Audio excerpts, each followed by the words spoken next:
Hey guys, this is the third chapter of Diving Into Him. I actually have the paperback now, and I'll be reading that in just a moment. But I did want to let you know that if you want to watch the unboxing of both paperbacks, need more hands. That is up now, so you can read that. If you want to read more samples from Diving Into Him and Savannah's Song, those are on my blog, and I will link those down below.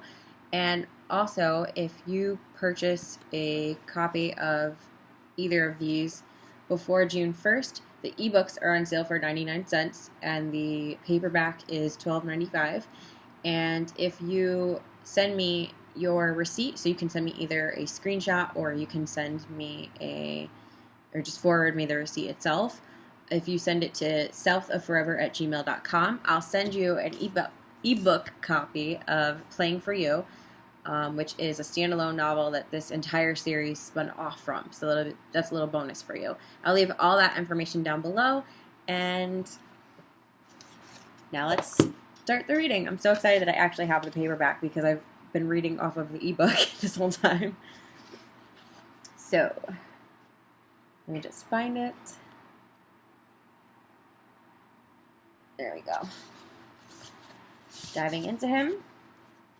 Written and read by Elizabeth Barone, Chapter 3. Jet snorted. "You've got to be kidding me." She glanced at Cody. He eyed Perry like an exterminator staring down a cockroach. She tapped her lip, considering her limited options. She needed a bassist immediately. Even if Perry wasn't being dramatic, going head-to-head with King Riley would keep her motivated. It would be a fun challenge. She turned back to Perry. "We're going to be at Malden Street Studios tonight. Meet us there." Giving him the address, she marched through the front door. "Whoa," Cody called after her as she jogged down the front steps. "Hold on." He caught up with her and shot her a perplexed look. "Why did you invite him?" Pausing, she flipped open her notebook. "Why not?" She scanned the list of names. She still didn't know Boston well enough to tell who was closest to Perry's neighborhood. Pulling her phone out of the pocket of her leather jacket, she typed the address into her GPS. "He's trouble." Cody touched her arm. She tilted her head at him. "What do you mean?" He was cocked. His eyes bore into hers. "Do you really want to be around him?" Frowning, she pocketed her phone. "He's an experienced bassist." She crossed her arms. "Why wouldn't I want him around?" Cody took a deep breath. "Didn't you see his apartment?"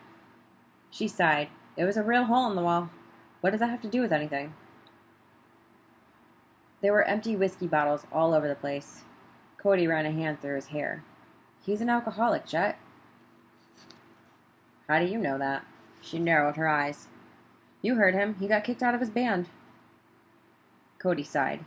"He's living in a shithole with no furniture, yet he can afford all of that booze. The place reeked of it." Following the prompts from Jet's phone, they headed away from Perry's apartment. "What's your point?"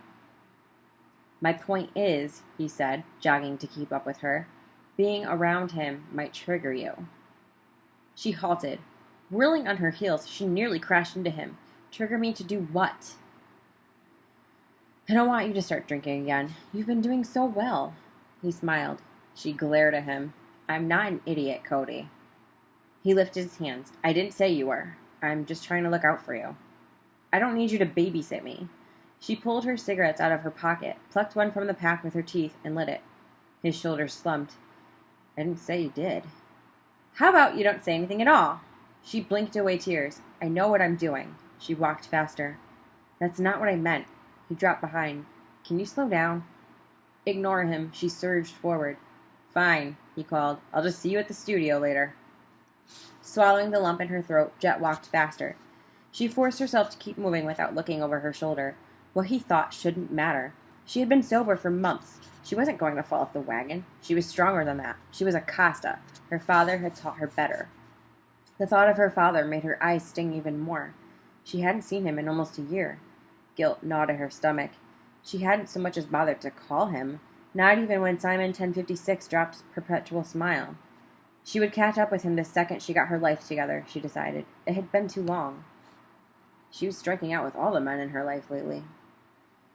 She moved through the Boston streets, immersed in her thoughts, replaying her argument with Cody. Her fists curled even as her chest tightened and tears sprang to her eyes. She wished he could just trust her. When they'd been hooking up, his faith in her had been unwavering. She had screwed up majorly with him over and over again. It was a miracle that he still stuck around. Frowning, she turned onto Adams Street. Glancing around, she slowed her gait. A sign welcomed her to Adams Village in Dorchester, a neighborhood of the city of Boston. Raising an eyebrow, she stared at the sign. It seemed that she would never understand Boston. In many ways, it was like a whole state of its own. The apartment complex where her potential keyboardist lived sat across from a funeral home and next to a gas station. Still, it was a far cry from Perry's neighborhood. Concrete islands filled with mulch and bushes that would flower as the weather warmed decorated the complex. Boots clicking on the pavement, she walked toward the building, the parking lot free of debris. Still, she felt out of place in her leather jacket and boots, designer items that she had bought with her first royalty payments at a store that she would never have been able to afford otherwise. While Cody looked good in his jeans and t-shirt, he also looked more down to earth. She wished that he had come with her. She sighed, thinking of the way his jeans hugged his body.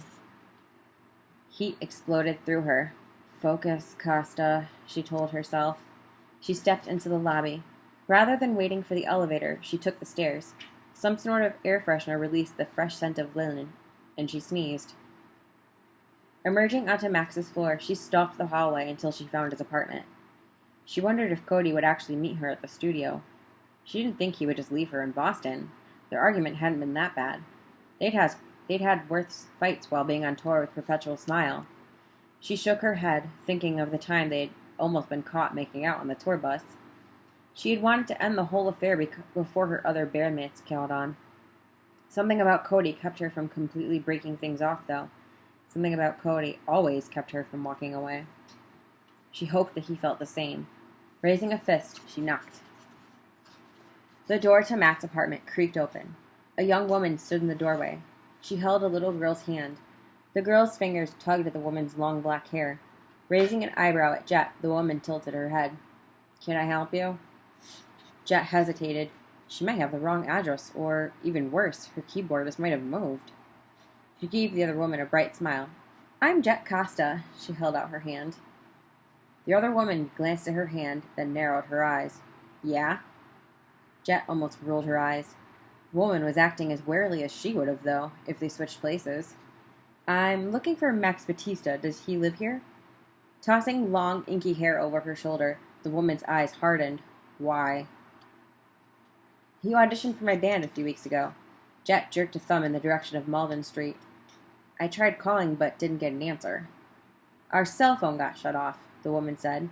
Her arm tightened around the toddler. "What do you want?" "Maybe I have the wrong place." Jet took a step back. "Sorry to bother you." She turned toward the stairwell. "Wait." A familiar young man with brown skin and spiky dark hair appeared over the woman's shoulder. "Please come in," he said. "The house is a mess," the woman said, eyes narrowed at him. "Savannah, chill." Max grinned at Jet. "Is this about my audition? Did I make it?" Jet opened her mouth to tell him that she had the wrong address. When he had played at the studio, he hadn't seemed so young. She'd pegged him at maybe 25. Studying him in the afternoon light, he looked closer to 22. 21. With the way he grinned at her, practically bouncing on the balls of his feet, he could still be in high school. "Come on in," he said, turning and going inside. Sighing, Savannah followed him. Jet hesitated, then followed them inside. Toys littered the carpet. Bowls of half-eaten cereal sat on a banged-up coffee table. A laptop sat on a desk in the corner. A cartoon paused. Savannah sat on a threadbare couch. The little girl climbed out of her arms and ran into the part of the apartment that Jet couldn't see. Max closed the door. Still smiling, he lifted a hand. "Sorry about the mess." He jerked a thumb in the direction that the little girl had gone. "Chloe's a tornado these days." He hooked his thumbs in the loop of his jeans. "So, when do I start?" He reminded Jet of a more hyper version of Cody, if that was even possible. She restrained herself from groaning out loud. The last thing that South of Forever needed was a second Dakota Jackson. He had forced his way into her old band and still drove her crazy. She doubted that she would ever sleep with Max, especially not with his territorial wife or girlfriend or whoever she was, but she definitely didn't want to get stuck with another overeager kid who knew nothing about the music industry. A painting hanging on the wall caught Jet's eye. A younger version of Chloe smiled back at her. Jet took a step forward, eyes tracing the clean lines. Who did that? Savannah, Max said, pride lifting his voice. Jet studied a large abstract painting of sugar skulls. Are any of these for sale? She didn't exactly have the money for a painting, but she could probably convince Cody to buy one for their condo. The place needed a little bit of color. He had brought all of his black and stainless steel furniture from his bachelor pad in New York. Jet had left behind most of her furniture at her New York apartment, except for a dresser that had been her mother's. Sale? Savannah's eyebrows furrowed. You don't sell your paintings? Jet gaped at her. You totally should. I bet you could get into galleries around here. The South End has a ton of places with wall space. Savannah's lips twitched. I guess I never thought about it before. She glanced at the paintings on the walls and shrugged. I told you, Max called from another corner of the living room. Jet pivoted toward the sound of his voice. He sat at a keyboard, fingers poised. The second their eyes met, he launched into a perpetual smile song. Her jaw dropped. Her old band had never used keyboards. Neither she nor Philip had written music for piano. Hearing their old song in a new light sent a shiver down her spine. She closed her eyes, letting the melody carry her away. She could almost feel Philip's shoulder under her head after a long night of songwriting. Those nights had been some of the best in her life. The music faded. She opened her eyes. Max grinned. So, am I in? You composed that?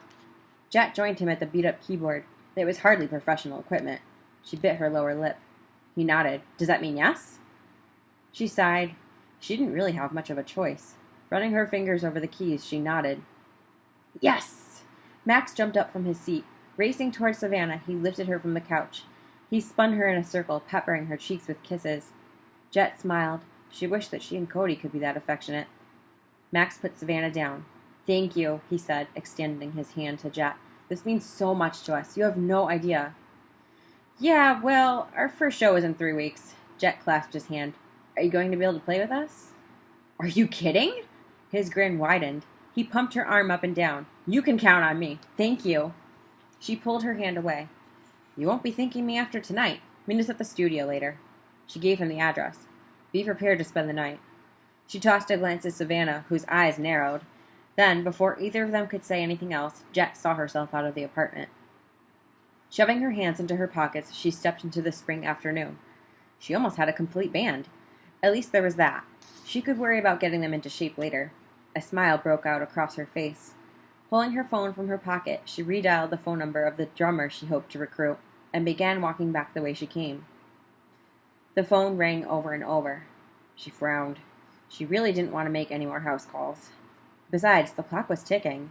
In just a couple of hours, she had to figure out how to write enough songs for a 20-minute set with a group of people that she had never written with before. Even though she had performed with Cody and her old band, that hardly counted. Chewing on her lip, she tried calling the drummer again. Still no answer. Staring at her phone, she took a deep breath. Her heart slammed in her chest. She knew exactly who to call. The question was whether he would be willing to join her. Throwing caution to the wind, she dialed Griff's number.